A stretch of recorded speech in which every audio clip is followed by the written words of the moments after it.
The first time I saw Elio, he was sitting on a park bench, his back perfectly straight, staring at a fountain that had been dry for decades.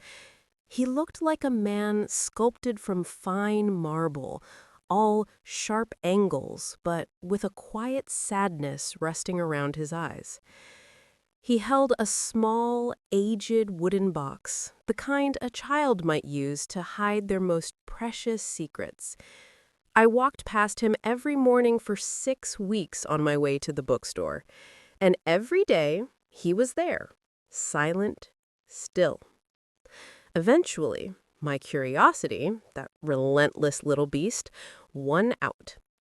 "Excuse me," I said, my voice sounding far too bright for the stillness around him. "I hope you don't mind me asking, but you look like you're waiting for something, or someone."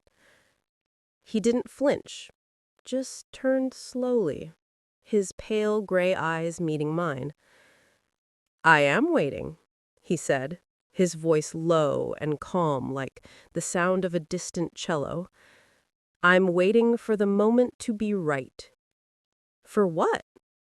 I asked. "For the fountain to start running again?" A faint smile touched his lips. "For the letter," he replied.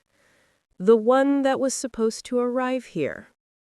That was the beginning of my strange, consuming fascination with Elio.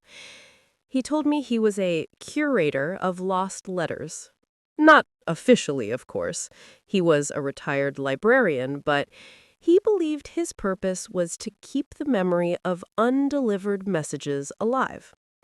He claimed he could feel the intention behind every lost letter, the desperate plea, the quiet confession, the apology never sent. But it was his own story that haunted me. He never left that box, his little wooden secret. "What's in the box, Elio?" I'd ask every few days. He'd tap the lid gently. "The most important letter of all," he'd say. "The one I finally had the courage to write." Then, one afternoon, he told me about his wife, Clara. She was an astronomer, a woman who saw the universe not as cold and empty, but as a vast, shimmering poem.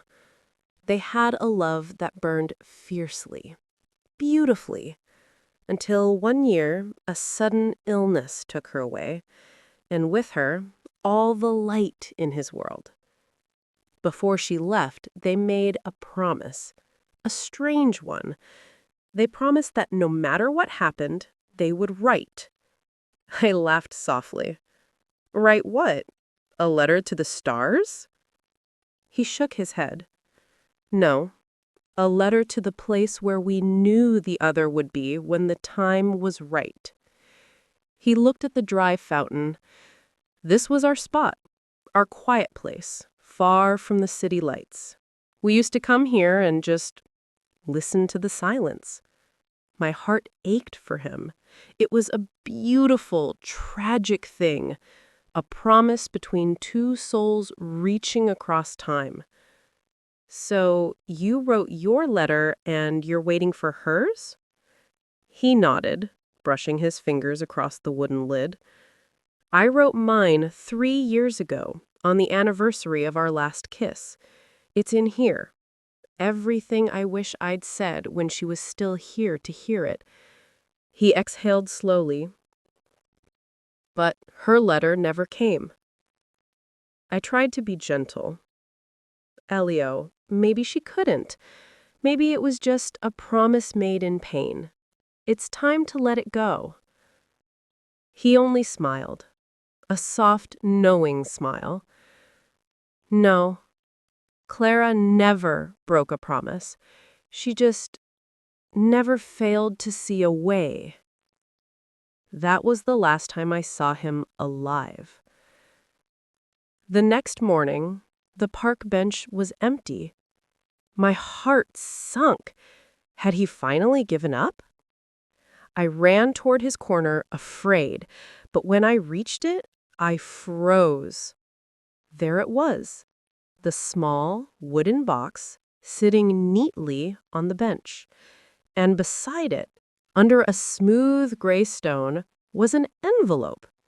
It was cream-colored, sealed with a tiny wax stamp shaped like a single star. The letter! My hands trembled as I picked it up. The handwriting wasn't Elio's. The postmark was dated 3 years ago, the exact day Clara died.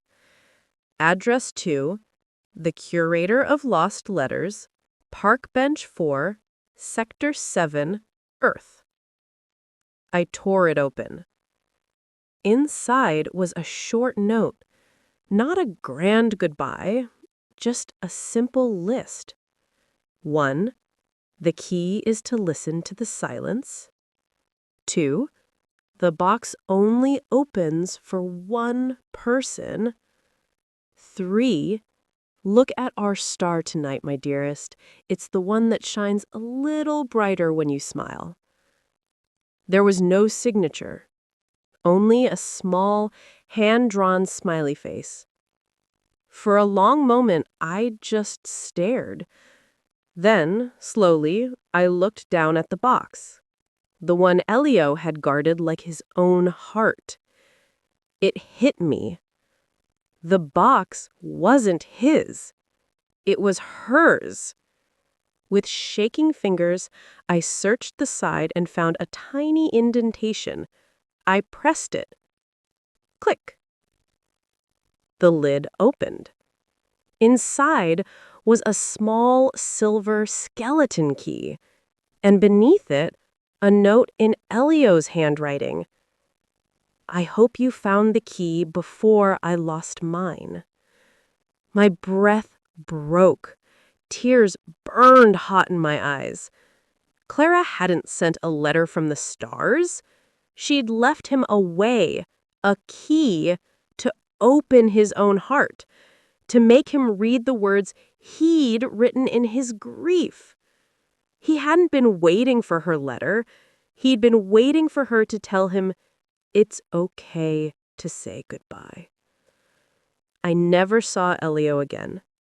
But sometimes when I walk past that old park, I glance at the empty bench and, I swear, if I listen closely enough, I can still hear the sound of a fountain that never ran and a man who waited, not for a letter, but for peace. And when I look up at the night sky, I always search for one star that shines just a little brighter, and I whisper, "Good night, Elio." If this story touched your heart even a little, please don't forget to like, share, and subscribe. Your support means the world to me, and it helps more stories like this find a home.